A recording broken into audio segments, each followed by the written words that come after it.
What up, y'all? It's your girl Giggles, Irene, back into the new year with a brand new season. And today's guest is straight from Florida, which is amazing because I think you're my first guest from Florida. That's lit. So Hey. that's lit. He just released his debut album, Life on Our Terms. And I mean, I really just want to jump into it, so I'm going to go ahead and introduce you. Please welcome Boobie Lootaveli. Hey. I pronounced that correctly, right? Perfect. Hey, it's lit. Okay, cool. Perfect. Brownie points already. He's already enjoying himself. Yes. So how you been? I'm good. We out here in LA right now doing this little press run and chilling, walking, Yeah. walking around, smoking good weed, getting some food in me, Yeah, it's not your first time in LA, right? Nah, I've been out here a couple of times, It's Okay. always a good time. Do you have favorite food spots already, or you just know where to go? I have a couple spots, but this time, I'm staying in Long Beach with my homies, so Oh, okay. we, something new, we trying out new spots and all Oh, that okay. stuff, so, You're getting the full experience in each little part, Yeah, definitely. Hadn't been out there yet, so. Oh, that's cool. So I'm just gonna pretty much jump into how you got started in music and stuff. So you've been doing music for about 4 years, right? Yeah, more or less. That's when I started taking it serious and doing my thing, and every dollar that I made would go towards my music and studio time, and But I'd say before then, it took me maybe 2 years of working and not really doing it, but and then just diving into it. Yeah. Balls deep, just in it. It's always a balance, huh? Yeah. People have to, and then one day what gave you that leap to just fully just say, fuck it, I'm just gonna do music? Honestly, just I didn't really have shit going on, so I was I know that I'm talented enough to do something cool, but Yeah. I know that it takes a lot of work and a lot of effort and a lot of rejection and failure and Yeah. obstacles and this and that, and I was like, fuck it. I always wanted to rap. I've always been, rapping throughout high school and this and that, but it never really took it serious until the point where I was I saw people around me that were working towards that goal and getting places, and I was like, yo, if people I know from my same fucking city are doing it in my same area, then what's preventing me from doing the same thing? Exactly. So I just went in it and went crazy with Yeah. it.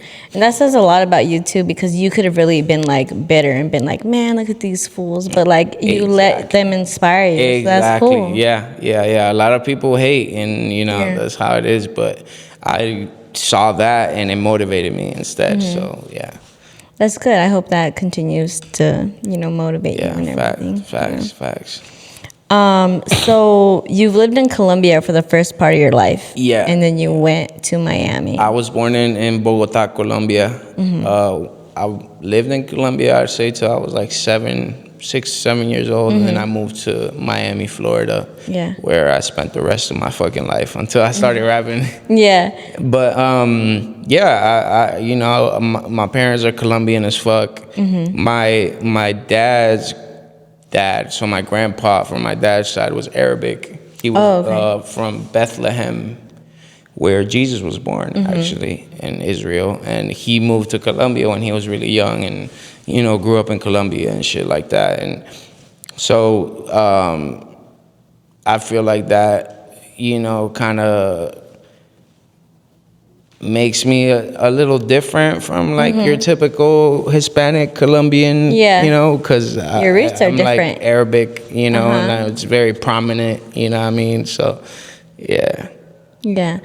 How was it? Because, you moved when you were young too, but was it a big shock moving from Colombia into Miami? Yeah, I mean, it was a complete, I was young and, I don't remember much, but I do remember the change of life. Yeah. When me and my parents first came to the States, we didn't really have anything, no family here or nothing, so we were pretty much homeless when we first came here. So we had to like really start from zero. Yeah, yeah. And I feel like that's what motivated me growing up to do something for myself that was bigger than myself, you know. Yeah. So that was a big part of it. Yeah, big part of it was that. Yeah.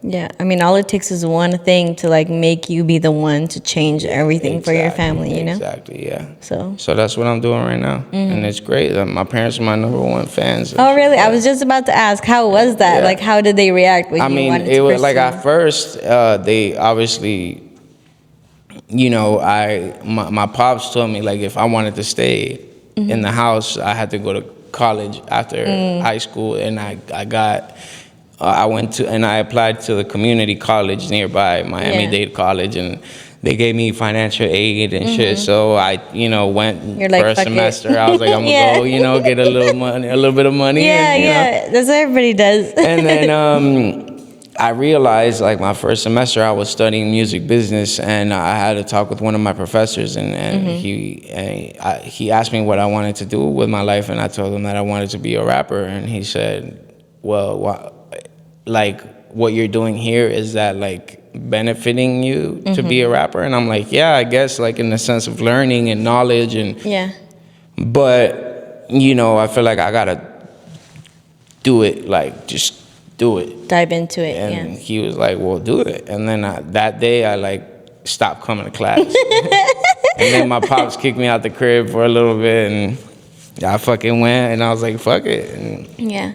every job I worked, you know, and everything I did on the side was to, like, help fund my fucking music shit, Yeah. you know. So it's been a ride, you know, and it feels like this is just the beginning right now. So, Yeah, of like, course. it's like, you know, Yeah. shit crazy, you know. Yeah.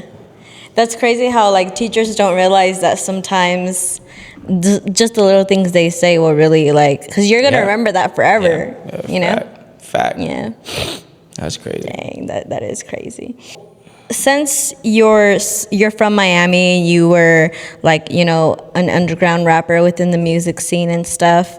Do you have any advice for somebody that's starting out in Miami or anywhere actually who's starting their rap career? Honestly, it is just, it's all about consistently working towards your goal. Yeah. You know, and then once you're working towards your goal and you have something, then it's just consistently working towards that. Yeah. So I honestly, the only advice I ever give people for anything is like, you don't get anywhere standing still. So That's true. if you want anything, first of all, you need money.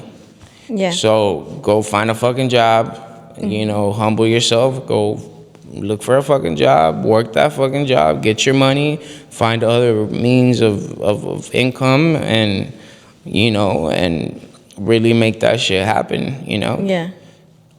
I tell the same thing to everyone, like, you know, there's people that come from nothing and end up having it all, but those people's story, you only hear the fucking success part. The success part, yeah. You know, you're only around for that, so you don't know what the fuck the person went through and shit like that. Like, even to this day, like, I'm still grinding, and some people will be like, oh, but you're so lucky and you're so doing this, and, you know, you have this and you have it. And I'm like, yo, you know, shit, I'm still trying to pay my fucking rent. You know what I'm saying? I'm still trying to, you know, make sure I stay on top of the bills and shit like that. You know what I mean? Like, it takes time. It takes effort. It takes, you know, also sometimes life hits and you just have to deal with life and situations that arise from it. And as long as you just never give up and you always make sure you go right back to it, and never give up on your dreams, and you just keep going. I feel like that always is gonna lead into success. Like, the people who didn't find it is because they just sat around and talked about it and complained about it and didn't do anything about it. So. Or criticize others that did it. And exactly. You know, like, just put in the work. You know, because even to this day, like, I'm still, like, I'm excited right now, and I feel like this is the beginning of my shit popping off. So I'm like, all right, now I gotta go work harder than I ever have. Yeah, because if I was working hard before, now I gotta go. Because Because you got to keep up with everything, and you got to keep going harder, and elevating and evolving, and Yeah. you know, so that's what I'm trying to do, and I feel like I really got something that the world is gonna fall in love with very soon. So yeah, life on our terms out now, you did. Yep. Speaking of that, so you were saying that, you know, it's all about consistency and stuff. When you were making your debut album, did you like dump out the hard drive, or was it all new stuff that you created? Nah, it was all music that I recorded in the past like Okay. 2 years, I'd say. You know, I recorded a lot of music, and certain songs I was like, I know that's gonna make it on a tape, and then certain songs it took me for me to listen through everything to be like, all right, this one's gonna make it, and take this one out, and but I feel like the ultimate decision that was made on all the tracks on the tape, I love it. You know, I love every song that's on there. I think if you listen to the mixtape through and through, you're gonna fucking love it. You know, if you don't know me, you've never heard my music ever in your life, and you play that fucking tape, I guarantee you're gonna fuck with my shit right after that. Yeah. You're gonna be like, whoa, this dude's hard. You know? Yeah. Unless you personally know me, or you don't know, you don't like something about me, and you're like, oh, this sucks. I Nah, hate but like this guy. listen to it and take your feelings out of it, because it really does from top to bottom. It goes in smoothly. There's nothing that's like, yo, why was this track here, like at all? You know, like I was telling in the last interview I did before this one, like the real always gonna respect it. So I've always, like, if it's funny every time someone tells me, yo, so and so didn't like your music, I'm like, yeah, that makes sense. Like, yeah, I know that person. Like, yeah, that makes sense. Yeah. But every real person that I know, every, like, you know what I'm saying, every boss that I know, like, listen to my shit, they're like, yo, your shit's hard. Like, when you said this, yeah, I could relate. You feel me? If you don't like my music, it's because you can't relate to the shit that I say. So at the end of the day, it's not for you if you can't relate. So, and at the end of the day, you also have to just cater to the people that fuck with you. Like, fuck with whoever fucks with you. And also to the people in this world that don't know I exist, that once they listen to this shit, they're like, oh, shit, how do I identify so much with this person? Yeah, exactly. This music, like, damn. That's what music does. That's what's so dope about it. So that's what we doing. Since you were so vulnerable on this tape, was that hard for you to put out, or were you just like ready to just share that with the world? Nah, I was ready to drop it. Yeah. You know, we've been for like the past 8 months to a year, we've been ready to kind of like drop it, but things haven't been right. We had to make sure that we got the right distributor and did things the right way, because that's one thing that I wanted to make sure is that from now on I do everything the right way. Yeah. So yeah. That's good. And that's another thing that I feel like artists don't take into consideration. They just want to drop. So I'm glad that you were able to get the business side of it done correctly for yourself. You know? Exactly. Do you have a favorite track from Honestly, it, I love the whole mixtape through and through. I really like the interlude song on there because I feel like it's very personal, and I really talk about a lot of shit that going on inside my mind at the time that I made that song. I love Slapbox, you know, Dilate on there is amazing. Fucking, what else? What's this other shit? Speedboat Randy. That shit go crazy. We about to do the video for Speedboat Randy. That shit's gonna blow. So, yeah. I just named you like 6 songs. So, yeah. You like like more than half the tape, so you're good, yeah. So you've been around the world. You've been on tour. Go ahead and speak on that a little bit, on how you became connected with everybody and you got to like travel the world. Well, when I first started, Mikey took me under his wing and I started making music at the studio with him and stuff like that. He thought it'd be a good opportunity for me to go on tour and, you know, see the United States from an artist perspective, and go on that Sprinter tour and, you know, jammed up in the Sprinter. And it was my homie Ramirez, Shake Well, and Germ. They were all 3 of them were going on tour. It was called the Big Bad Shit Gorilla Tour in like 2017. And Mikey asked the homie Ramirez for a favor if I could go with them. And he said, yeah, sure, you know, for you, I got you. Did him the favor, and I went on tour because I didn't even know Ramirez at the time. We met okay. because of the tour. So went on tour, and I was literally fucking broke, you know, like getting little snacks out of gas stations, stealing little snacks and drinks and shit to get by, you know. Yeah. If I sold a T-shirt out of the little merch, you know, it was to get a little bit of weed to smoke. You know, so it was very humble for me. Like, you know, I was broke and I was just trying to get it. And it was the experience of my life. I had a lot of fun. Came back home, went right back to work, dropped some music with Ramirez. You know, I was only performing one song on that tour, which was a song called Wait that I made with Shakewell. So we would perform that song every night. And then after that, you know, once I got back home, started working on music, and me and Puya got to working on music because he asked me to, he's like, yo, what you been working on? Because he saw I was in the studio a lot. And I just told him I've been working on different songs and stuff, and he was like, let me listen to them. And he liked them so much that he was like, yo, let me hop on this one. And I was like, oh shit, I guess. And we ended up making a mixtape. So we made a mixtape, and then he's like, yo, took me on tour across the US, you know. That was like the first time I was on a tour with like my name on there. And, you know, and that shit was lit. You know, we went across the U.S. in a fucking tour bus. I was like, yo, it was life-changing, you know? And after that, I ended up going to fucking Australia and New Zealand with them. You know, we did a bunch of sold-out shows out there. Every show was sold out. Literally changed my life going out to Australia, you know, like completely changed my perspective on life. And then we did Europe. Right before the pandemic, you know, I came back home, and that's when I was like, it's time to go crazy and finish this tape and, you know, get that shit out there. And thankfully now, here we are. If there's one thing that you want people to take away from your album or like learn about you from the album, what would that be?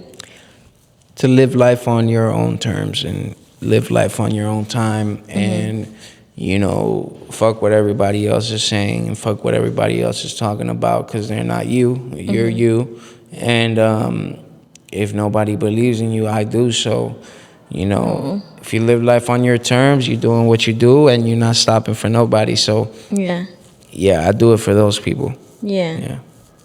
That's dope. Do a lot of fans like hit you and are just like, hey, bro, like because of you, I've started to do music? Yeah, of course. A lot of fans hit me up like, yo, I fucking love what you do and your message, and that shit changed my life, and it, you know, it made me more confident in myself, or it made me want to go and, you know, get a new job, or it made me want to go and start a business, or you know. So yeah, I get love, you know, all the time in my messages. I can't believe that shit. Like, you know, so many people reach out. You know, occasionally I do get, you know, motherfuckers hating on me like, yo, damn, you suck, you fat fuck, I hate you. And I'm like, okay, I love you too, you know what I mean? But it is what it is, you know? So, you can't please everybody. You just gotta fuck with whoever fucks with you. You can't please everybody. Is there anything else you want to speak on before we get out of here? Life on Our Terms, out now, Lil Harsh. You dig? Go get that shit, buy that shit, stream that shit. Put your mama onto that shit. Just go listen to that shit. You're gonna love it. I'm gonna place all the links for the project down below. Make sure you guys follow him on social media. I'm gonna leave those links below too. And thank you so much for pulling up. Thank you. I appreciate it so much. Thank you so much for having me. And of course, hopefully we could have you back, or we could stop by, do an interview backstage at a tour when you do. Stop by LA. 100%. But yeah, thank you. Thank you for having me. I appreciate it. No problem. And we out.